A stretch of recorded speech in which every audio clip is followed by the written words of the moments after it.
Alright, Astro Bros here with another video on the Nakshatra of Magha in Vedic astrology, or in Western astrology, the 10th lunar mansion. Now, as I've said before, the lunar mansion system is a lunar month, essentially. It's a 27-day cycle, and each 27th of it is 13 1/3 degrees, because that's how far the moon moves in one solar day, roughly speaking. So when the sun goes around once, the moon moves, for one day on Earth, from our perspective, the moon moves 13 1/3 degrees. Sorry, I was using my mental conceptual model instead of the standard astronomy thing. I don't want to confuse people. So anyway, this being said, in astrology, the nakshatra system, each lunar day, roughly speaking, has a co-ruler, which is similar to the co-rulers of the signs of Scorpio, Aquarius, and Pisces, in that, Scorpio has the co-ruler of Pluto and the south node, and the Aquarius is north node and Uranus, and then Pisces is Jupiter as well as Neptune. So actually each 13 1/3 of a degree segment of this 27-day cycle has its own co-ruler. This is not very well known, but it is very helpful in making more precise calculations and more precise predictions, and just personality readings in general in a horoscope, when you understand there's virtually always two, there are always two planets working behind the scenes at any given moment. There's more than that, but in the context of where the sun and the moon paths overlap, there are always two planets, co-rulers, working behind the scenes. So that means that two of the archetypes, basically, or the primal personality forces, are going to be controlling that one person. Or at least influencing them, not necessarily controlling, but definitely shaping the behavior of that person. And the more you understand the archetypes and get better at understanding this, the better you will be able to predict people's personalities, what they're likely to be interested in, their behaviors, etc.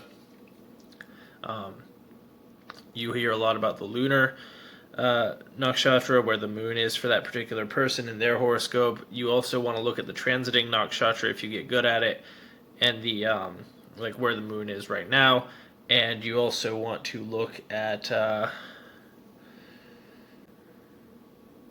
nakshatra of every other planet. And when you do this, you get a much more detailed personality representation of any given person. So, this being said, this time we're doing the 10th lunar mansion, the 10th nakshatra, which is called Magha. And because the lunar mansions are on a 27-day cycle, it is actually a pattern of 9 co-rulers repeating 3 times in different ways. And it starts with the south node, and then goes all the way to Mercury through all the other nakshatras that we discussed previously. And so we're on the second cycle of that cycle of 9 co-ruling, basically co-rulers for the day. And this is the first 13 1/3 degrees of the constellation of Leo that we're going to be discussing. So if you know somebody, or you yourself have a planet in the first 13 degrees of Leo, this is very likely to apply to you. Of course, it's also the position of your sun sign and the position of your south node are going to influence the ultimate analysis of it, as well as what planet is sitting there and what house it's in, and other factors, but we'll get into those later. So, Magha Nakshatra is a nakshatra that is symbolized by the concept of a throne. And because first and foremost, the sun represents your ego, which in a sense is the archetypal king of your own psyche. The south node of the moon represents, in astrology, it represents a lot of things, but ultimately it represents, I would say, to sum it up, forced spiritual detachment. If you've ever seen the movie Into the Wild, it's a very good representation of what the south node represents. It represents detachment,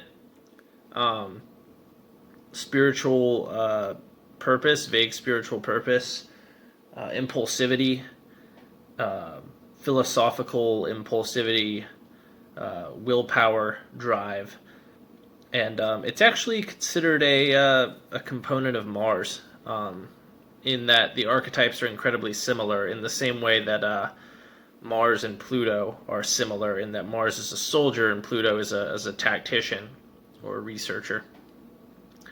The south node is, I've heard it described as if Mars is a soldier running up the hill to conquer it. South node is sitting on top of the hill, already having conquered that particular domain of life. It represents the strongest area that you were proficient in your past life under the Hindu system, which has reincarnation as an essential part of its formula, pretty much. So when you mix these two energies of the south node, which is spiritual pursuits, detachment, and impulsivity, and very, very high energy, but very repulsed by anything that it already understands almost. And you have the sun, which represents the ego, which represents basically a king and it's sitting on its throne. What you get basically is a person who feels like they've already conquered a lot, in that they already feel like, all right, I have conquered so much from my past, and I'm here to be a leader once again. So these people, according to Hindu theory, were often great leaders in their past lives, and as a result, or great politicians in their past lives, and as a result, they're very self-assured in this life, and what they are effectively here to do is to lead again, but better. And these people are very sure when they speak. They're very tactical. And they're very they have a natural sort of authority to them. And this effectively is the archetype of Magha Nakshatra, or the 10th lunar mansion. Now, comparing this to the other south node lunar mansion that we already discussed, which was the first one, which is Ashwini, or the first lunar mansion.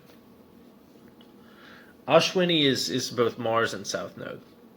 So when you combine Mars and south node, you get somebody who's pursuing the things that Mars likes, which is victory and pleasure. Mars is the soldier. He chases after his desire, which effectively is Venus. And then you throw the south node in the mix, and you get a person who is very obsessive about commanding space and getting the things they want and being dominant and all these Mars-type things, because they're a soldier who's already mastered their craft and they're back for more. Now, the sun with the south node, it lends itself sort of a scorpionic energy, in that they're very interested in the occult, and they're very interested in deep research. It doesn't necessarily have to be occult as in like metaphysics or magic or anything really, really weird like that.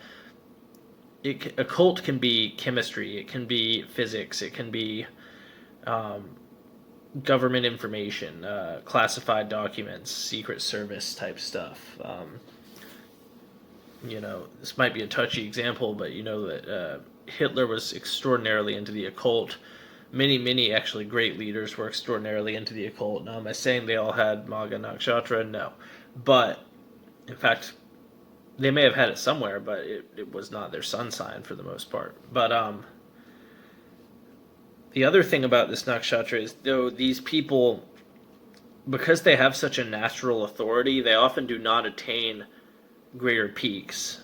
Like, for instance, if somebody has this burning desire, this need, this obsessive need, like you would get with North Node paired with Sun, to prove that they are worthy of being a leader under any circumstances.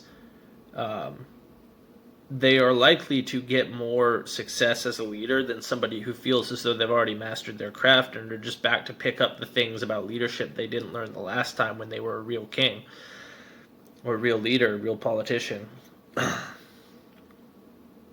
But these people, they become masters of their own house. They become masters of their own life. And they become very spiritual leaders as well in their communities and in their political endeavors if they choose to go down that road again. So yeah, that is my video on the Nakshatra of Magha. I will see you next time with Purva Falguni, which is the Leo Nakshatra ruled by Venus. Have a good day.